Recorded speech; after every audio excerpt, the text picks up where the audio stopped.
श्रीमद् भागवत महापुराण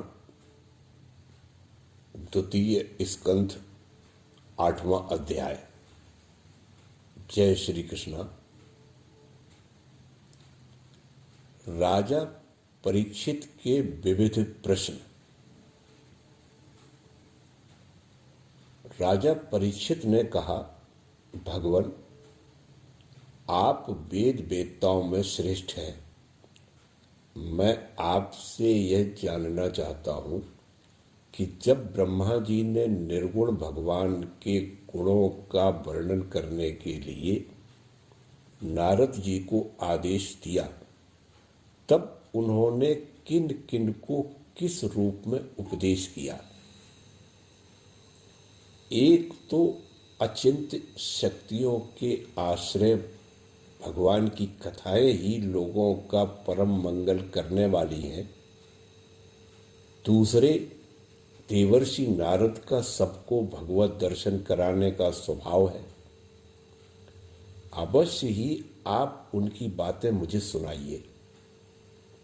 महाभाग्यवान सुखदेव जी, आप मुझे ऐसा उपदेश कीजिए कि मैं अपने आसक्ति रहित मन को सर्वात्मा भगवान श्री कृष्ण में तन्मय करके अपना शरीर छोड़ सकूं।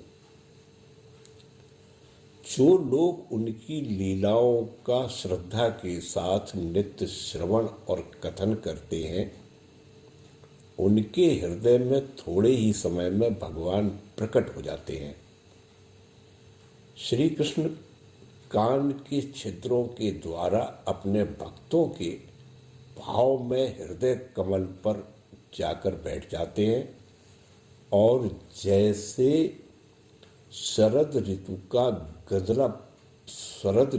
गंदला जल का गंदलापन मिटा देती है, वैसे ही वे भक्तों के मनोमल का नाश कर देते हैं। जिसका हृदय शुद्ध हो जाता है, वह श्री कृष्ण के चरण कमलों को एक क्षण के लिए भी नहीं छोड़ता। जैसे मार्ग के समस्त क्लेशों से छूटकर घर आया हुआ पथिक अपने घर को नहीं छोड़ता।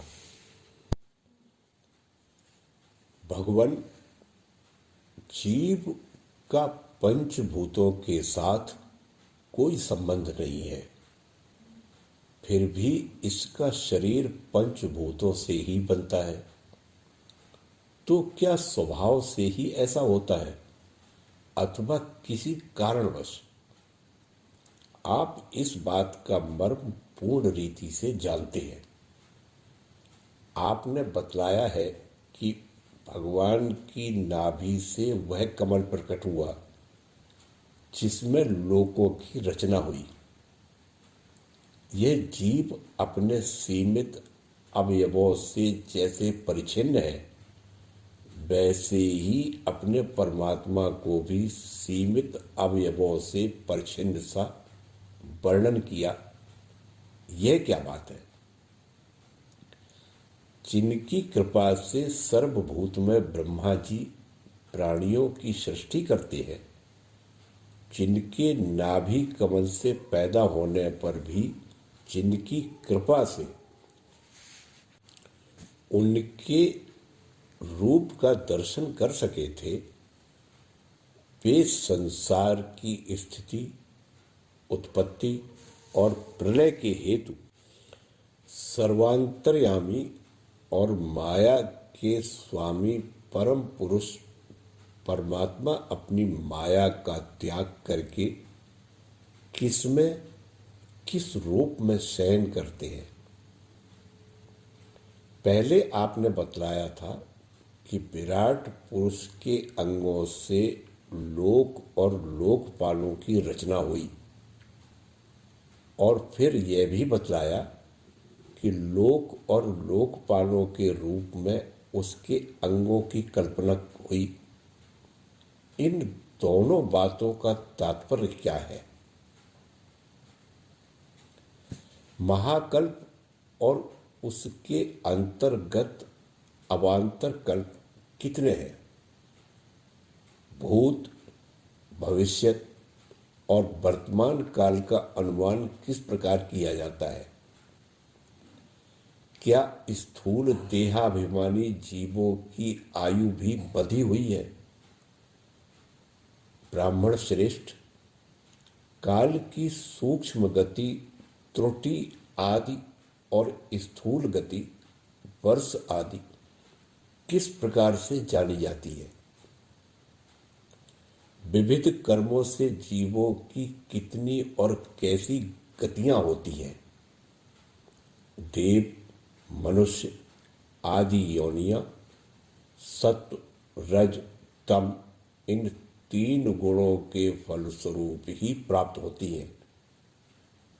उनको चाहने वाले जीवों में से कौन कौन किस किस योनि को प्राप्त करने के लिए किस किस प्रकार के कौन कौन से कर्म स्वीकार करते हैं?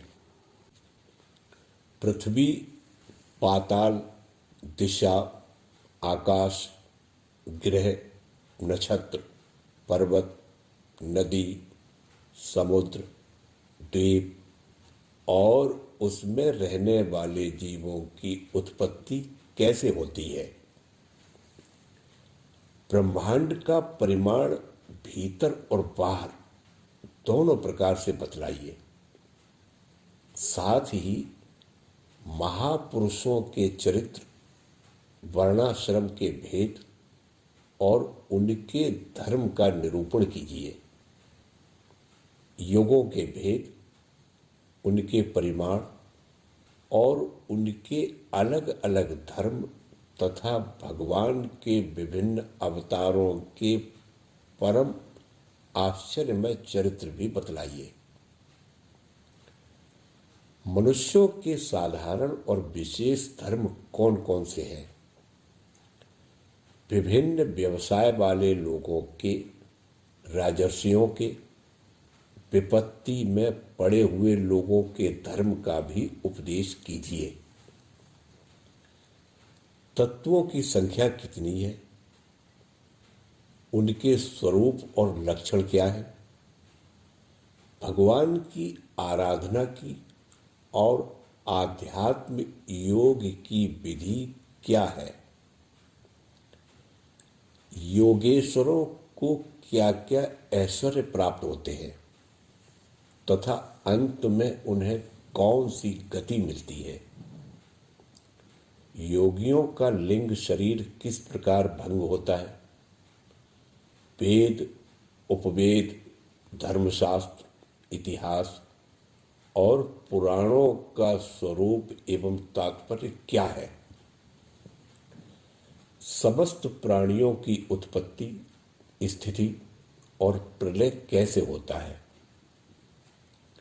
पावली, कुआं खुदवाना आदि स्मार्त, यज्ञ यागादि वैदिक एवं काम्य कर्मों की तथा अर्थ धर्म काम के साधनों की विधि क्या है?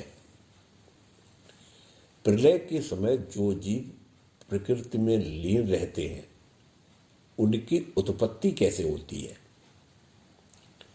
पाखंड की उत्पत्ति कैसे होती है? आत्मा के बंध मोक्ष का स्वरूप क्या है और वह अपने स्वरूप में किस प्रकार स्थित होता है? भगवान तो परम स्वतंत्र है, वे अपनी माया से किस प्रकार क्रीड़ा करते हैं और उसे छोड़कर साक्षी के समान उदासीन कैसे हो जाते हैं? भगवान, मैं यह सब आपसे पूछ रहा हूं, मैं आपकी शरण में हूं। महामुने, आप कृपा करके क्रमशः इनका तात्विक निरूपण कीजिए। इस विषय में आप स्वयंभू ब्रह्मा के समान परम प्रमाण हैं। दूसरे लोग तो अपनी पूर्व परंपरा से सुनी सुनाई बातों का ही अनुष्ठान करते हैं। ब्रह्मन, आप मेरी भूख प्यास की चिंता न करें, मेरे प्राण कुपित ब्राह्मण के शाप के अतिरिक्त और किसी कारण से निकल नहीं सकते, क्योंकि मैं आपके मुखारबिंद से निकलने वाली भगवान की अमृतमयी लीला कथा का पान कर रहा हूं। सूत जी कहते हैं, शौनकादि ऋषियों, जब राजा परीक्षित ने संतों की सभा में भगवान की लीला कथा सुनाने के लिए इस प्रकार प्रार्थना की, तब श्री सुखदेव जी को बड़ी प्रसन्नता हुई। उन्होंने उन्हें वही वेद तुल्य श्रीमद्भागवत महापुराण सुनाया जो ब्राह्म कल्प के आरंभ में स्वयं भगवान ने ब्रह्मा जी को सुनाया था। पांडुवंश शिरोमणि परीक्षित ने उनसे जो जो प्रश्न किए थे, वे उन सबका क्रमशः उत्तर देने लगे। जय श्री कृष्ण। राधे राधे।